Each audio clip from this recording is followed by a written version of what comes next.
Hello, hello, hello. Here we are in the Table Hockey Talks podcast number 4. And today we have special guest, just fresh, second place in Czech Open. It was his brother who got the second place. Oh, fuck. Really? Oh, I'm sorry. Kristaps was the 10th place holder in this tournament. 10th place. So that was a mistake from my side, and I'm gonna keep it in.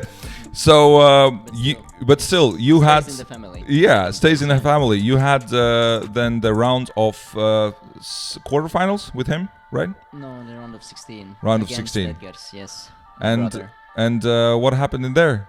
Well, he was better, but in the first game he kind of made me asleep. He let me score and I won 3-0 and I thought, oh, okay, I'm going to the next round against Gint. But then Edgars did his thing as he did against Anton in the last games, against the Gints in the last games, against Jakobs the whole series. He just started to score everything. He pretty much closed out the series quite comfortably. He said he wasn't winning me comfortably, but I didn't really stand a chance from my point of view. But would you say that if he wasn't the opponent in that round, you would be doing much better? Well, it depends on the different opponent I would have, because I find hard to play against Latvians and a bit easier against the international players, because of course against international players I can score my favorite shot from Altona, Jonis, in the near corner. The Bauman is shot from the right defender, as people may know it. So. But yeah, against Edgars, I scored some, and then I didn't allow him to score any Jonis until the last game, so I was proud of that. Well, we call it Jonis, so just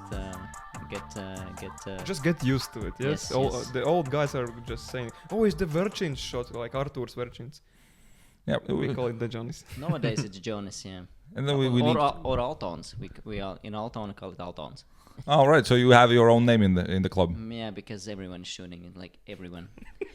Even the small guys, like 8-year-olds, are scoring in the trainings, in the practices. A lot of Jonis, a lot of Altons. Yeah. All right.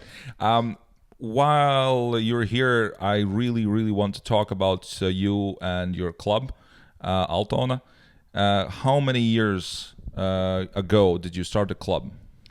In the actual Altona club, we started, I guess, only last year, 2 years ago in September. But we started playing in a Riga secondary school, number 69, in 2016 or 17. Right after the Saroj Latvian tournament that usually hosts like a lot of school kids. Is it after the tournament when you started? No, it wasn't after. First time to Saroj, I went in 2014. Then I didn't qualify for Riga Cup. The next year I did. I played in Riga Cup for the first time. That's my first official tournament as well in 2015 in December. And then I'm a maths teacher, but I'm not good with maths, so I can't remember which year. So a maths teacher that's not quite good at maths. Comfortable with the numbers. Comfortable with years. Yeah, I don't. It was I guess it was 2017 in January, February. We started in school, played a school tournament, and but mostly only my classmates played in the trainings for the first semester. And maybe you remember Mark Zenis and Richard Mazitans. They played in the tournaments for some years, and Mark Zenis is making a comeback right now and going to German Open this week. So, yeah. How did you began the club? Because like not the club, but basically the trainings before Altona was Altona. You had like just the games. You were some people who were just gather around and start to play, or this was your intention to start like a practicing a proper way to play, or it was you started on 16th or 17th, just like that with no future vision about having a club and having a people to train.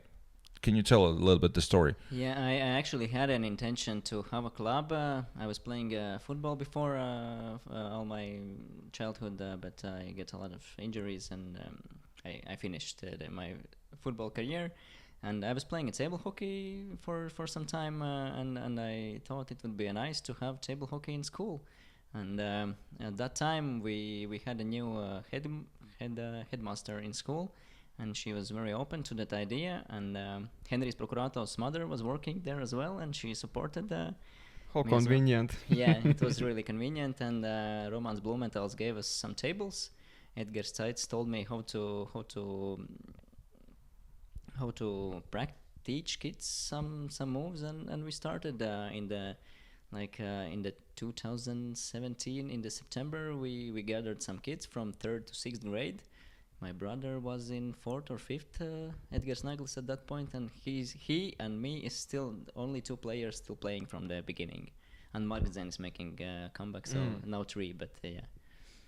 All right. How many people were in the beginning, the first year, let's say? We were actually a lot in the first year. I guess we had 6 tables, and it wasn't enough. We were almost 20 players in the first year. But yeah, and then the time went by, and of course some kids didn't enjoy table hockey as much, and there was a time where we only were 5 or 6 left before COVID. Oh, by the way, and how did you manage to go through the COVID years? What happened there? Did you stay strong and still host training practices? I don't know. How did you manage it? Well, we had some practices. Kids from the 1 grade, they could come and train together. But if, for example, Jakobs was the only one from his grade, so he couldn't come. But there were a lot of kids from the 1 grade where it was Henrys, Reinis, Richards. They came and trained together. So yeah, we had some training for some kids, but not for all of them. Okay. When COVID finished, what was the time period when you came back properly, full trainings and everything, or you were very quickly after the COVID you came back? Because there was a time period when everybody was sitting at home, nobody's doing nothing, so... For example, the first Latvian championship after COVID, it was quite underwhelming. Only 47, maybe 43 participants only took participation, so... In which year was it? 2021. And the tournament wasn't hosted in March, it was in October or maybe November, December, something like that, I guess. Yeah, it's actually hard to remember what happened because now everything is great, so I don't remember the bad times. But yeah, we had the same players coming back from COVID that still plays right now, like Jakobs, Retis, Alex Skudrītis, Henris Prokuratovs, and all the guys you see in the international tournaments coming with me. They played before COVID, they played after COVID, they're playing right now, and I hope they will play as long as... Sound is Kalnins, yeah. At this point, you have went through many things, and you said the club is now a year old, as it is standing. Yeah, Altona is 1.5 years old. We moved out from school because the Edgars, Jakobs, and all the older boys were too old to come to school to train. So we needed something different, and the Altona is actually located in the same building as the school, so it was quite convenient to move there. And yeah, we attracted a lot of kids from different schools as well. For example, Kristaps Naglis, he's not from the same school, and he's playing in a good level right now. So yeah, and now we have a lot of little ones. Yeah, mostly pretty much. from You have different schools. You have the most impressive young club in the world, I think. Yeah, I do agree. The most progressive young Thank club you. in the world. Me and Edgar Steitz were talking about it. How did you manage to grow 2 top 20 level players so quickly? For example, Jakobs just started his career in 2019. Yes. Just in 6 years, in Czech Open, he could defeat 2 top 5 players in the same tournament. Oh my God. Yeah, and you can count out the years of COVID for Jakobs because he started playing just before COVID came. So my yeah, God. it's even less. Even more impressive. Yeah. Damn. So, well, Jakobs is the guy who is in every training. He's always wanting to play with me. He played with me in summer, in winter breaks. Every time he's really motivated. So that's not a surprise for me. And the same with Edgars, my brother. and other guys are catching up as well. How many players are now in the club? Because you were telling you had like the facility which is in the school where everybody are playing, or you have the separate additional groups which are for beginners. Yeah, I have 3 groups. Look at the shirt. Yeah, we're gonna catch up the shirt because I want to expose that as well. But how is dividing the club, the tournament, the training? Do you have like separate ones, separate groups, or everybody's training together? We have 3 separate groups. One is for total beginners, like the first year or second year. No, it depends. Some guys really quickly get better, and I move them up. And then there's the middle group where the players have played 1 to 2 to 3 years. And then there's the group with the guys who's playing for more than 5 years. Okay. So 3 groups. Different additional training, different times, and you don't mix them up. No, we don't mix them up. No. Sometimes when someone wants to stay for the harder group, then they stay. But no, mostly everything is split up. Yeah. How big now is the club? How many people you have in the club who's like training, participating, and coming?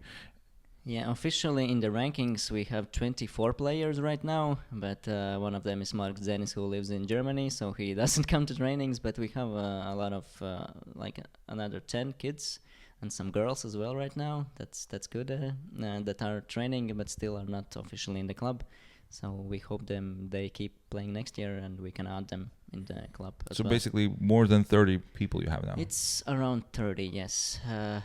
Myself, I'm living in Zolitude, so it's Imant is close to me, and now it's chance to open a group in Zolitude, so I will do it. It's like 5 minutes from my home, so and the people working there says that there are a lot of kids who want this, so I hope we will gonna have more than 50 players in September for Altona. Will you have time for everything? Maybe you should have like a co-coach. I am thinking about this. Yeah, I offered my brother to work as well, but of course I have to sanction this process with the headmaster of Altona, who is in Tornikans. But Edgars doesn't want to train anybody, and I have only other option is Robert Sasariņš, but there are some problems with papers. So for now on, for this time I'm just by myself training everybody. But I don't have time because I work in a school in Smart as well, so as a maths teacher, so I have a lot of things to do, but I like it. Awesome.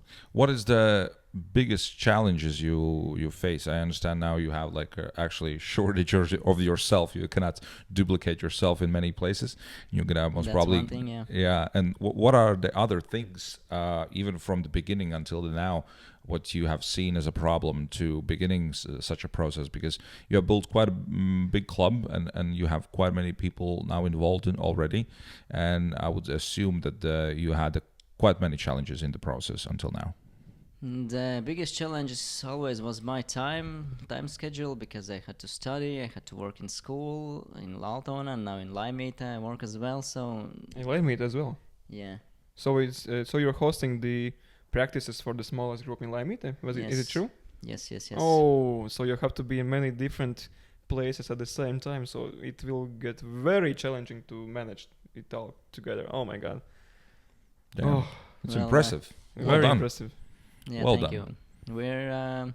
We're all table hockey enthusiasts, so we do it out of enthusiasm, like Karlis, like Rainers, like Sandis, Kalnins. So yeah, I'm just like them. I think. But yeah, that's actually the only challenge I can think of. There hasn't been any like that such hard challenges. We always had people coming to training, so we had support from federation with tables and everything, and from parents as well. They're driving kids to tournaments with their cars and not asking for anything in return. So I think the club is great. The parents are great. So without any big challenges. You're only going to get bigger and bigger at this point. Yeah, that's the plan, of course. Yeah. Oh, awesome. That's very good. How do you get new people to come in? Is this something where existing players already are talking with their classmates? For example, if we're talking for younger kids, are they just chatting in the school and they're like, come and you're gonna be able to play in here, or that's a process where you're actually going to the kids and like, hey, try this game, maybe you like it. What is the process? Well, as you understand, I don't have time to go to kids, but yeah, the first thing you said, that's correct. People are just talking about it, taking their classmates with them to the trainings. Somebody likes it, somebody don't, and somebody stays for the really long period of time there and plays in a good level. Yeah, Jakobs actually, as he told me, he started the same way. He really didn't want to come in the beginning. He came together with Emils Reinfelds, and now we see Emils Reinfelds not playing a lot, but Jakobs is playing everywhere and in a very good level. So he's a news headline now. Content machine. Content machine. Yeah, the mostly this way. Yeah, and Robert Sasariņš did a good job as well. He was class teacher for one class last year, and he bring a lot of kids to the trainings from his class he was teaching. Class grade, yeah. Hope you understand. Awesome. What is your plan for the future? One is, of course, expansion, but can you maybe tell us a little bit behind the curtains? Just let us in and talk about a little bit. What is your plan? Or maybe you have like 2-year plan, 1-year plan, 5-year plan. What is on your mind for the future for table hockey or Altona in general? Well, it wasn't really a plan, but I was thinking about the thing that you are actually making, the tournament with cash prizes. That was something I was just daydreaming about, that when will the time come when we have a bit more money in table hockey, and that could attract a lot of people. Then you just out of nowhere came with this idea. So Karlis basically just spawned in. Hi, I'm here. What's just up? like you listened to my ideas. Yeah. So I hope one day table hockey will be at least a semi-professional thing in the world, and the same for Altona. I hope we can find some sponsor or anything that can maybe pay the best players to play, and something like that. That's just a daydream. It's not really a plan, but it's the only thing I can think about it now. Just you wait, just 1 more year. You'll see it. Yeah. I'm waiting. I'm really patient, as you see. I'm training the kids for 10 years and started from nothing. So the patience is one of my strongest abilities, I think. Not in actually playing table hockey. I'm playing really fast, and I try to score more than I can see. And I don't try to control the puck a lot. But in different areas of life, patience is the key. We had a small discussion before actually we start to play today about the social media. Are you planning soon to post something and have like content as well? Because we're now talking in English for international community, and I was making content as well before in Latvian and trying to time by time push it in because of my time constraint. I also don't have enough time for everything. But are you planning to go do some content in Latvia or internationally, just to teach the game? Because I think this could be the key moment where we bring more and more people just by educating them. And you mentioned that you want to do something. Do you have like some plan already? Yeah, we have talked about this in club, that we need some social media activity, and we created our Instagram account last year, and we're posting there like tournament results in Latvian and some pictures from tournaments and live streaming sometimes. For example, from Latvian championships, where I came sick home and I needed to see the game. So Reinis, thank you Reinis for live streaming all the series. But yeah, I have a plan to expand this social area of our club as well, but I don't have time for that. So I hope some of our younger guys will do it from the next season. We're talking about it, and yeah, we have plans. Not really anything concrete, I can say, but hopefully. Good. So there are many countries where the table hockey is not growing but dying, and not too many players are adding up and starting to play this game? What would be your suggestion for somebody in some other country, or even here in Latvia, in some city where there's no table hockey roots, how to begin this process? I think the way I began is the best way, just my opinion, but just go to schools, because there are a lot of kids, go to larger schools in big cities, and just put the table there, and they will come by myself, or parents will. And it will just magically like grow. Yeah, it yeah. will grow. It happened for Altona before we were Altona in school, but yeah, it was working quite well and easily. So yeah, the schools is the key, I think. No other way. Okay. No shortcuts. So yeah, go to schools where the kids gather, or youth centers as well. Youth centers, yeah. But schools are just more in count than youth centers, so it might be easier. All right. I would say thank you, Kristaps, and not Edgar, for being here today. We had nice chats, and I wanted to really, actually thank you for being actually really big part now on modern table hockey, because you have grown many strong players who are participating in the different tournaments, and yeah, I just wanted to acknowledge you for your hard work and patience, as you said, patience. Yeah, patience is the key. Okay, thank you for inviting. Yeah. And so today's word is going to be patience. Do be patience. All right. So Yeah, today's word is, if you are until here, a tradition. If you are until here, the word is patience. Write it in the comments. And thank you guys for coming in. Yeah, thank you, and see you in tournaments. See you. Ciao. Ciao.